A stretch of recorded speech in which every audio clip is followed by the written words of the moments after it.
Good morning, family. Wow, what a day. What a day. Is anybody feeling a little bit lighter? Is anybody feeling a little joy that it just is overflowing? I wonder. And, this is one of those days that I kind of wish that we were in the building together, packed in the room, because it's one of these kinds of days that are rare in the life of ministry, where sometimes they come when there's deep sorrow or grief that needs to be processed. And sometimes they come when there's great joy to be celebrated. Days where I would choose as the minister to just kind of throw out the sermon, maybe do another song or two, and allow the room to do what it needs to do. And I think today it would be a day that I would do that if we were all together. I would allow people to come to the mic and share what's going on for you. And so I would just encourage you in this virtual space to be mindful, if you have not already, to journal or to meditate on where within your being the shift has taken place. Because very often we come through an experience like this, and the insight, the revelation is, I didn't realize that I was holding tension there, and right until it's gone. I didn't realize that I was holding my breath. I didn't realize that, right? And so I don't want to skip over that. I want to draw your attention to being mindful. Where is it that you were holding your breath or holding tension or whatever it may have been that was going on for you? And to just take note of that, journal about it, log it, and maybe share with somebody else if you can, because it's powerful to recognize that Spirit is among us and moving through us. And so before we really knew what the results would be, or that we would even have results this weekend, I shared on the day after Election Day that I would, or the second day after, the day after I was actually really ill, a terrible migraine headache and things going on. But the day after that, I got online and I said, I haven't gone anywhere, because I know people were sort of expecting, what's he going to say? And I said I would share my thoughts today. And it's been interesting. Last night, I saw lots of people asking or wondering, ministers, colleagues among each other, asking whether the tone of our message would change today, or even the title or the point that we were going to make, or the illustration that we were going to use, if the news had changed any of that. And I want you to know, as I move into today's message, that it has not changed. The illustration that I'm going to use from Scripture today is the same one I was going to use anyway. The point that I want to drive home today is the same point that I was going to drive home anyway.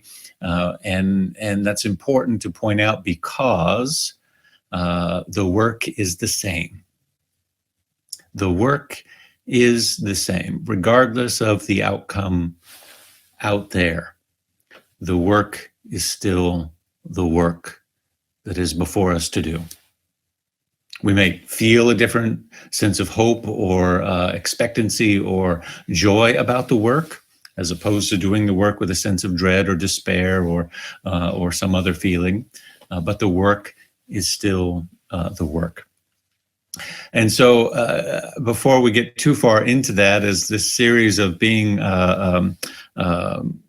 conduits of compassion, I want us to also take a moment and reflect, because this is one of those moments in history where generations from now, people will ask, where were you when you heard, right?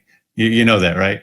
Where were you when you heard? And so I want you to know where I was. I was, along with Penelope, at the Hillside International Truth Center in South Atlanta, celebrating Reverend Dr. Bishop Barbara King in her homegoing service, one of many services. The city had a service for her, and the congregation had a vigil the night before. There have been several events taking place, but this was an event for us clergy to come together to celebrate and lift her into the ancestral realm and give thanks and praise for all of the great work that Dr. Barbara King has done here in Atlanta for 50 years of ministry. and just a legacy that she left. And so there we were sitting in the rain.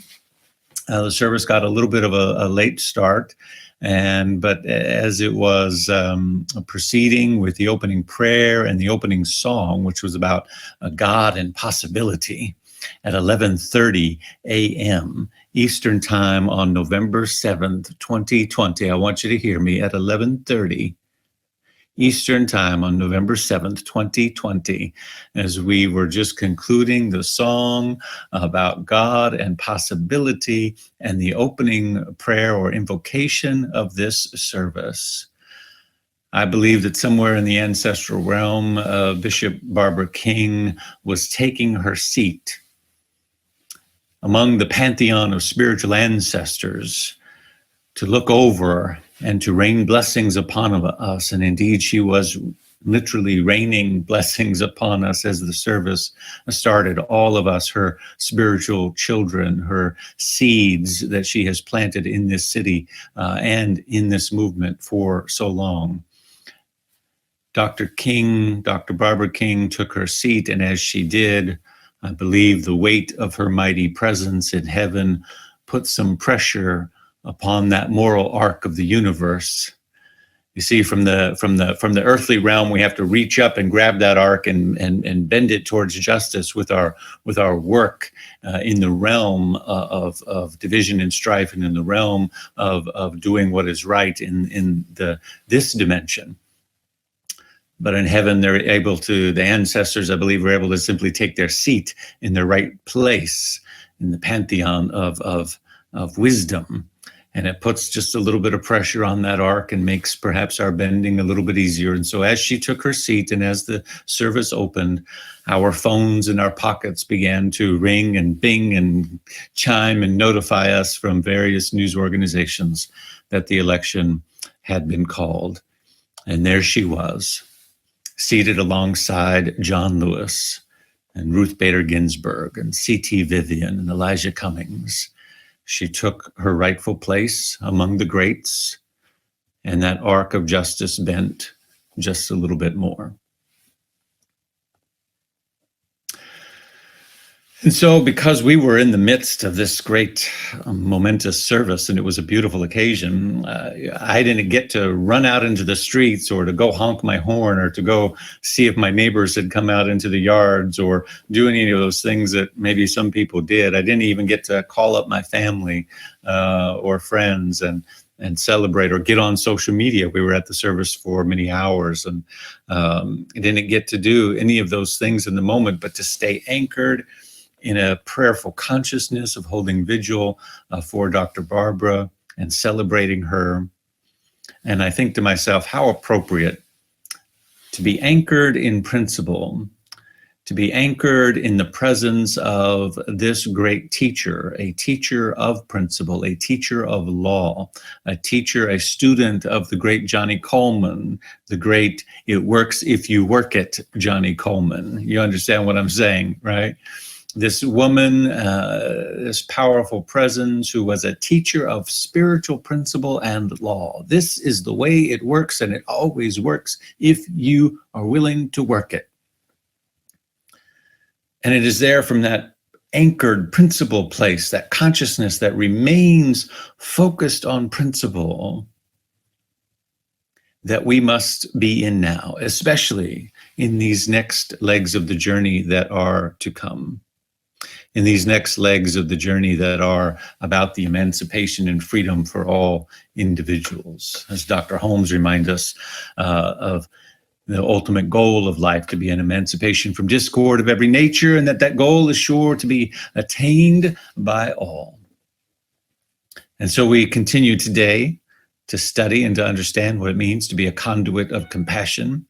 And we look today at as the title would indicate, what is God giving you? What is God giving you? See, here's the principle that I want you to understand today. This is the principle we're going to break down and digest in our time together. Spirit always and automatically moves in the direction of your affirmation. I'll say it again. Spirit always and automatically moves in the direction of your affirmation. One more time, because I want you to really take a breath. This is the principle of the universe. Spirit always and automatically. Somebody say always and say automatically. Always and automatically moves in the direction of your affirmation. That is, when you speak your word, when you affirm, when you are grounded in your heart space, Spirit always and automatically moves in the direction of the affirmation that you have spoken. But one might well wonder, why then is it that in my life's experience that it seems that I do not always get what I want? I don't always get what I pray for. I don't always get the demonstration. I don't always get the answer that I'm seeking. I don't always get the miracle in the time that I've decided that I would like the miracle to show up. I don't always get the job or the relationship or the this or the that. Or if Spirit is always moving in the direction of my affirmation, why is it that I'm not always demonstrating the heart or the intent of my affirmation?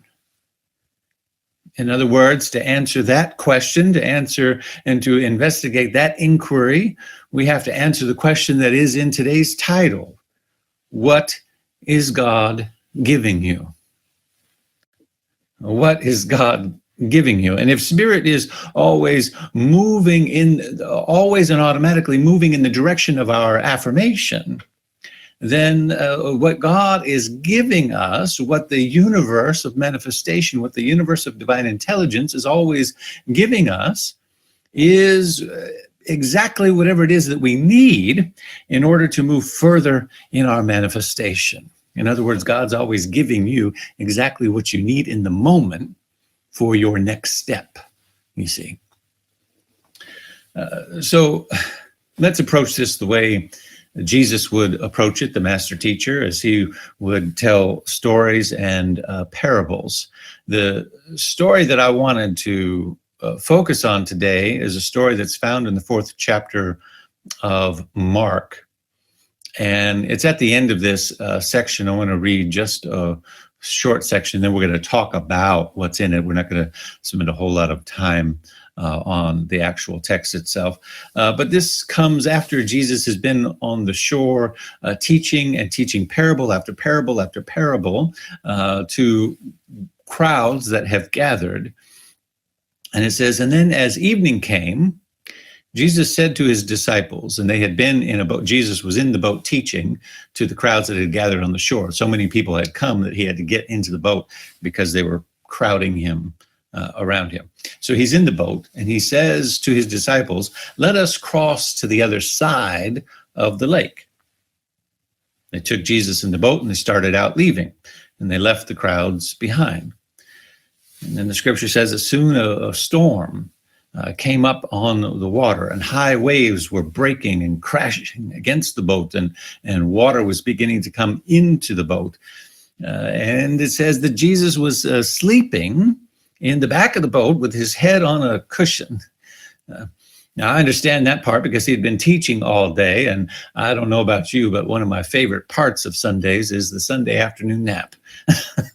Right? Because whether I'm in physical church with all of you or even here online, part of the practice of being in spiritual consciousness of teaching is I extend my consciousness to all of those that are gathering with me. So even though I'm doing it here in this room and a camera set up in front of me, I'm extending my consciousness energetically, embracing those of us who are joining us in Oregon and California and Texas and Colorado and Missouri and Illinois and Florida and Alabama and everyone around greater Atlanta. I extend my energy as I do when we're physically together as well. And then after the teaching, it takes some time for the energy body to come back into the physical body.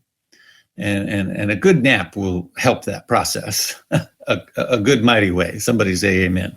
A good Sunday nap. There's nothing quite like it. So I understand when it says Jesus is sleeping in the boat because he had been teaching all day. But the disciples wake him up and they're shouting, "Teacher, teacher, don't you care that we are drowning here? The boat is going to capsize. We are in trouble."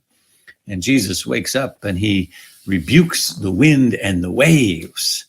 And he says, "Silence, peace be still." And suddenly the winds stop and there's great calm. And he turns to the disciples and asks, "Why are you afraid? Do you still not have faith?" Now, it's easy to think that that scripture is about the disciples needing to have faith in Jesus. But you got to go back and read the context. You got to go back and see it from the beginning. You got to go back to the beginning of Mark 4 and see what Jesus is teaching. And he had been teaching all day long, telling parable after parable to the crowds. And when you take it into full context, you understand what he's asking his disciples to have faith in is not in him, but in the law of the principle that he's trying to teach. Because in every one of the parables that he uses, he is trying to communicate to not only his disciples, but those gathered on the shores. Spirit is always moving in the direction of your affirmation. Always and automatically. Spirit is always and automatically moving in the direction of your affirmation. Now, the main parable that he is teaching in this section is called the parable of the sower or of the seed. You probably know it already. You know that's the one that says that the farmer goes out with some seed, and as he scatters the seed across his field, some of the seed falls on the footpath and the birds come and eat it up. Some of the seed falls on the shallow soil, underlying rock, or it sprouts up quickly, but it's in shallow soil, so that soon burns in the hot sun. Other seeds fell among the thorns, and they get choked out by the weeds. And still other seed falls on fertile soil, and it yields a crop 10, 50, and 100-fold of what was sown. And he says, anyone with ears should listen and understand. The disciples then ask him, "What do you mean by that parable?" And he begins to tell a whole host of other parables in order to explain the parable that he just taught. I'm not going to go through all of them today, but you can go back and read them if you're interested in that. But what he's teaching is this: Spirit is always moving in the direction of your affirmation, always and automatically. The law of growth, which is Spirit in this instance, is always responding to the seed to bring forth the nature of the seed. Come on, somebody. Always and automatically. It doesn't matter where the seed falls. The law of growth will work on the seed exactly the same way. It will seek to bring out that which is within the seed. It'll do it on the rocky soil. It'll do it in the shallow soil. It'll do it in the deep soil. It'll do it among the weeds. The difference is not Spirit's response. The difference is the conditions of the ground where the seed is placed. Spirit is always moving in, always and automatically moving in the direction of your affirmation. But that doesn't mean, that you don't have some work to do. Spirit's doing its part. You lay a seed down, I'll seek to bring forth the nature of the seed. But if you want it to grow, if you want it to bring a good harvest, you better lay it in some good soil. If you've got some weeds to clear out, if you've got some rocks to clear out, if you've got to be mindful of where it's going, then you better do your work. I'm going to do my part, says the universe. I'm going to move always and automatically in the direction of your affirmation, but you better make sure that the ground has been prepared. You better make sure that the people are prepared. You better make sure that your own heart is prepared. You better make sure. You see. Why? Because so what is it that God is giving you? God is giving you exactly what is required for your next steps, always. Always. because the law of giving and receiving is a reciprocal law. It's a law of relationship. I'm going to give you in direct response and direct relationship with that which you have given to me, that which you have prepared the space for. I can't give you more than you're willing to receive. I can't give you more than you've got room to accept. The law of giving and receiving is a reciprocal law of balance and relationship.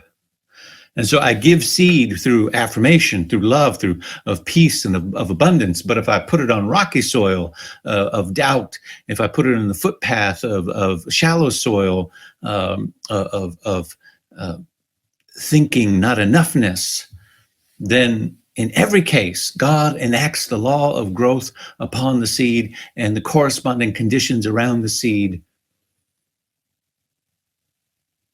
must be congruent with the growth that I receive. The law of growth is invisible. That's God's business. Hear me now. The law of growth is invisible. That's God's business. How does the seed become the plant? There's even another parable in that chapter on Mark that Jesus explains that the sower sows the seed, but then he goes to bed and he wakes up and the plants are growing. The farmer doesn't know how it works because it's invisible. That's God's part. The law of growth is God's part. But the conditions, the environment, the soil, the ground, that's your part. You're in the earthly realm. You're a three-dimensional being in this dimension. You are the one responsible for the ground of being that it will fall upon. So the corresponding result is a demonstration that is equal to the insight required for the next step in your process. Oh, let me say that again. The corresponding result is a demonstration that is equal to the insight required for the next step in your process, in your growth, in your evolution. Every demonstration that you have is equal to the insight required for the next part of the process. God will always move in the direction and automatically move in the direction of your affirmation. God was, can I put it this way? God was moving in the direction of our affirmation in the election 4 years ago. The popular vote had the other candidate win the popular vote by 3 million. But the seed fell on soil, watch me now, the seed fell on soil that was a soil that was invested in systems that would seem to counteract the will of our affirmation. Oh, have you ever been there? I wonder if anybody has ever had an affirmation, a desire of your heart, a new relationship, a new job, a transformation in your life, and you've planted the seed and you've spoken the affirmation. God moves in the direction of that affirmation, but you're still invested. Your subconscious mind and even your behaviors and actions are still invested in old paradigms, in old ways, in old behaviors, in old things that will seek to counteract, will be the weeds that will reach up and choke out the life. It's not that God's not doing what God's doing. God's doing what God's been called to do, to move in the direction of your affirmation. But if you're still invested, who are my bankers out there? Who are my investors? Who's playing the stock market? Right? If you understand, if you have an investment portfolio called your faith, and 40% is invested in this new direction that you want to go in, but 60% of it is invested in the old ways and the old paradigms and the things that aren't working anymore. And every time you affirm, you're planting a new account into that bank. 40% of it's going in the direction you want it to go, but 60% of it's pulling you back. The end result, what is God is giving you, is the demonstration that will show you exactly where your work is. And so if we're paying attention to what God is giving us, we'll understand exactly what we need to do in order to manifest the next steps of good in our life. As it relates to our democracy in this country, right? As we clearly saw demonstrated 4 years ago, the Electoral College is slaveholders' ugly revenge over the power of democracy. It's an old system that's broken and invested in whiteness and invested in a power structure that does not serve the common good of all of the people of the United States of America. But we're still investing in it. And even though the election has gone the way that I imagine most of the people watching this have probably wanted it to go, we got to be honest with ourselves. The system is still in place. Thank God for Stacey Abrams. Thank God for the people who did the groundwork to take out the rocks and the weeds and make sure that the good soil was prepared to go beyond the systems and structures that would seek to undermine the desire of our hearts of the collective good of humanity in this particular case. Thank God. But the system is still there. And as long as our mind is still investing in systems that work against us, then we're going to keep getting results that are mixed. I know most of us want to celebrate today. I know most of us want to have a conversation that talks about healing and unity and moving forward, and can't we all just get along and let's die down the rhetoric? But we actually need to have a bolder conversation, family. We need to have a bolder conversation that is rooted in being a conduit of compassion, a conduit of compassion that has the compassionate conversations that are hard to have. Because the most dangerous time in an abusive relationship is when you're leaving the abusive relationship.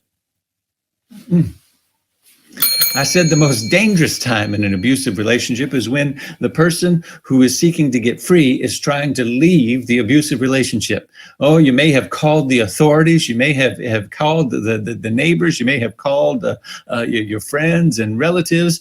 You may have a safe place to go to, but you're in the midst of packing your bags. You're in the midst of making that plan, and the abuser is still in the house.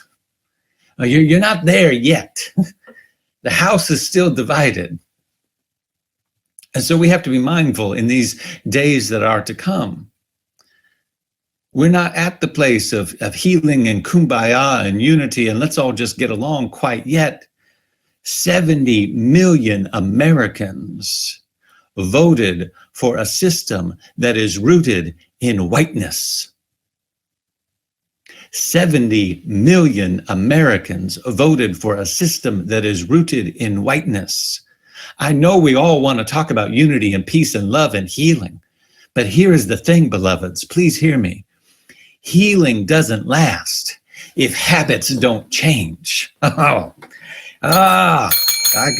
Healing doesn't last if habits don't change. You can have a miracle healing. You can go to the doctor and get the artery free. You can have some emergency procedure done to save your life in the moment. But if you go back to eating the same stuff, if you go back to doing the same things, if you go back to behaving the same way and investing in the same thoughts and patterns and behaviors, it's like if you came to me for counseling and you said, Reverend David, I want a new relationship. I've messed up and I've sabotaged and I've broken all the relationships that I've been in, and I want a new relationship. So you and I sit down and we start praying and we start doing the work and we start affirming and we start imagining what the good qualities are of that divine right partner, and we start talking about all that good stuff. We start moving. Spirit's going to move in the direction always and automatically in the direction of our affirmation, and it's going to go out there and it's going to begin to bring that right perfect person to you, and we're visualizing this and we're imagining this and we're doing this. And it feels good. And you know what? Something happens. You meet somebody and then you call me up and you say, David, I think I've met them. I think I've found them. They're just exactly what you and I were talking about. They're just perfect. But you know what? I'm going to stop you on that phone call and I'm going to say, brother, sister, friend, we still have work to do. You can't get too far in that new relationship without doing the deep inner work and healing of the self-sabotaging habits, beliefs, and systems and behaviors that messed up every relationship you were in before. If you don't do that work, this new relationship is not going to last. This new relationship is not going to get you where you want to go. It's not going to heal you if you don't change the habits that broke all the other ones in the past. My fellow Americans, we have 70 million reasons to dig deep, to roll up our sleeves and to keep doing the work, because we have 70 million reasons that say that this country is still deeply divided. believing in us, that voted to double down on 4 years of hate, 4 years of bigotries, 4 years of division, of divisive rhetoric, and pitting us against one another. And I know we don't want to talk divisive right now because we want to rise above it. But here's the thing. Can I go back to the scripture for just a minute? Jesus says, after the day of teaching, let us go to the other side. He's made a decision in consciousness. He doesn't say, I want you to notice what the scripture doesn't say. He doesn't say, let's get to the other side when the weather is nice.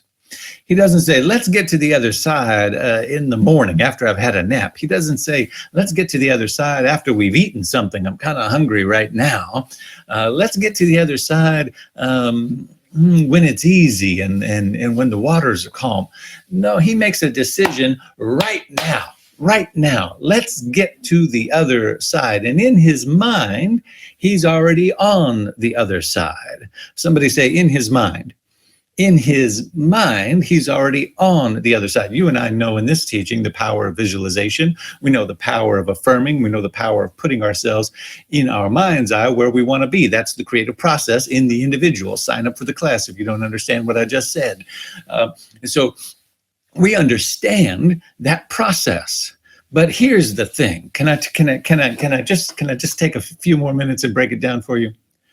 Where is Jesus in this story?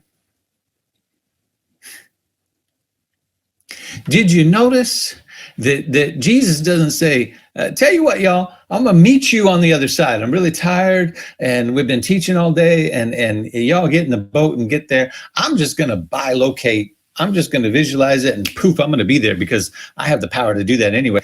Seen Jesus do it in plenty of other stories. He walks on the water and appears here and appears there. Jesus, because he just poof, puts himself on the other side, on the other shore, and waves and says, hey, come on over, everybody. This is where you're supposed to be. No, Jesus puts his mind on the other side. Oh, watch it now. But he puts his body in the boat. Where is Jesus in the story? His body is in the boat.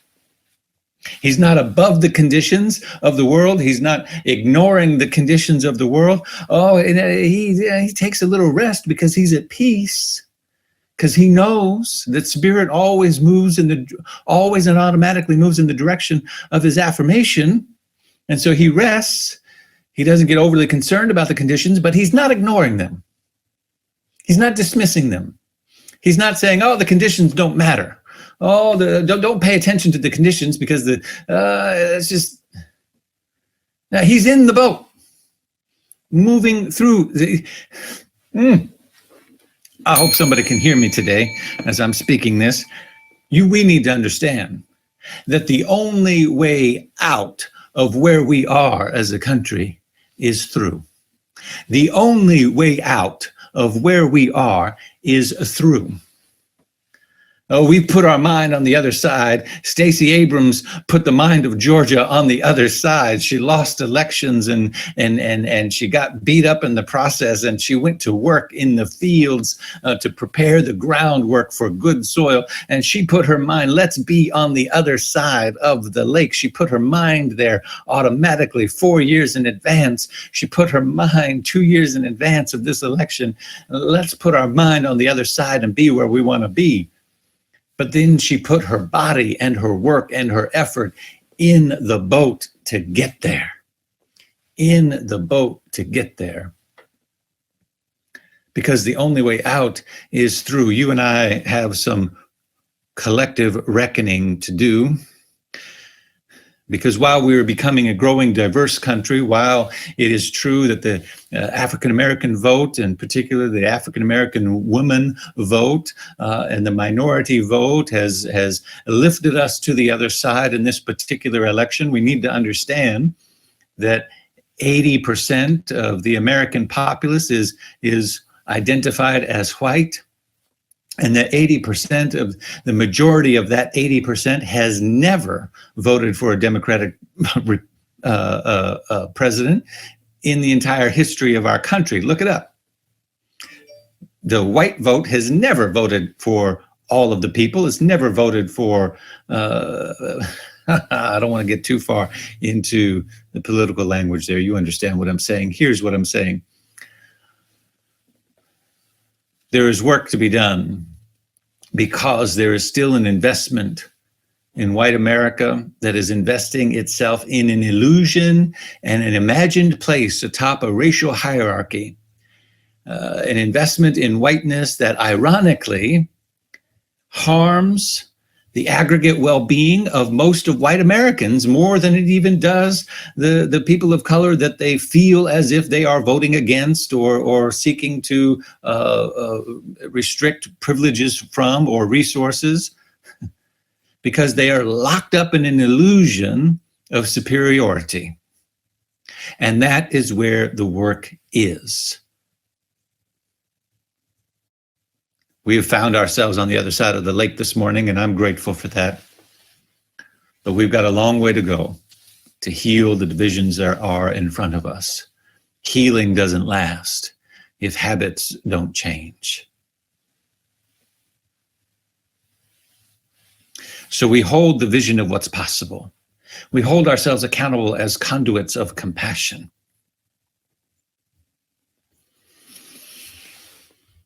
And conduits of compassion. Look, I went on such a rampage, I got to scroll through my notes here to find my place. Give me just a second. Here it is. Let's understand what compassion really is. Compassion is willingness to have the hard conversation with the friends, with the relatives, with the coworkers. Compassion is the willingness to have the hard conversations. It's not ignoring it. It's not saying, well, we're over that now. Well, the majority of us voted for, well, let's just be nice about it. No, compassion says if you're still doing the habit that is hurting not only yourself, but all of us, compassion says, I'm going to have a conversation with you about it. That's real compassion. Because I understand that we're connected together. I can't just cut you off and say, you're over there and I'm over here and I'm happy now because there's more of me than there are of you. So you go ahead and do your destructive thing because I'm over here with the folks who are doing the right thing, and I'll just send peace and love your way. No, compassion says we're in this together. And that thing that you're still doing is doing more harm to you than it is to anybody you think you're doing harm to. Compassion has the tough conversation. Compassion is helping others see. Compassion is digging in, because compassion understands that none of us are free until all of us are free. Compassion is not about judging or condemning the other side. It's about holding the light even when it's hard. Compassion is about knowing, again, that none of us are free until all of us are free. And my friends, there are at least 70 million Americans who perhaps unwittingly, but nonetheless, are counting on us to know that none of us are free until all of us are free.